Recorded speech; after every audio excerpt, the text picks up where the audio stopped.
ఏదో పిచ్చి పట్టిన వాళ్ళు లెక్క బంగారాలు వేసుకుని ప్రతి ఒక్కడు గల్లీకొకడు సురేష్ రాజ్ సూర్యాభాయిగా ఎందుకు మారిపోయాడు? ఏం ఉద్ధరిద్దామని 10 చేస్తే 1 అని చెప్పేదే సూర్యాబాయ్. సరే ప్రతి ఒక్కరు నేను గోల్డ్ మ్యాన్.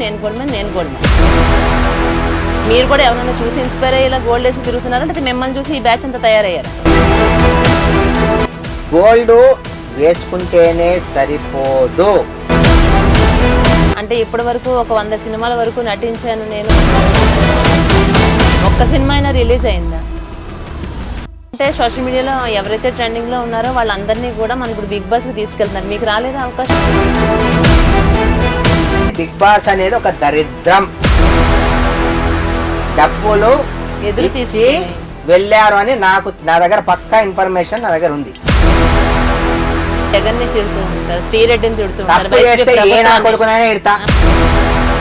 ఫౌండేషన్ అనేది ఎప్పుడు స్థాపించారు?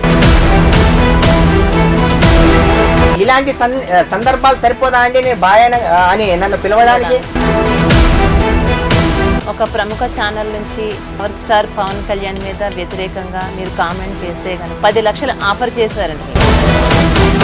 పవన్ కళ్యాణ్ అన్న కోసం ప్రాణాలు ఇస్తా, లేకపోతే ప్రాణాలు తీస్తా.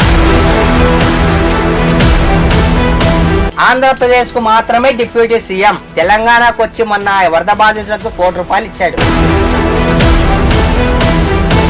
ఏం ఆశిస్తున్నారు మీరు రాజకీయంలోకి వచ్చే తర్వాత? ఎలాంటి పొజిషన్ లో ఉండాలని కోరిక మీకుంది? అంటే బంగారం వేసుకుని తిరిగితే సీఎం అవుతావా? అంటే ఎన్ని కోట్లు సంపాదించాడు సూర్యాభాయ్? సీతక్క దగ్గర ఎన్ని కోట్లు ఉన్నాయమ్మా? మరి సీతక్క మీ లెక్క దందాలు సెటిల్మెంట్లు చేసి చెప్పానా మీకు? సౌదీ రూల్స్ మన ఇండియాలో కూడా రావాలి.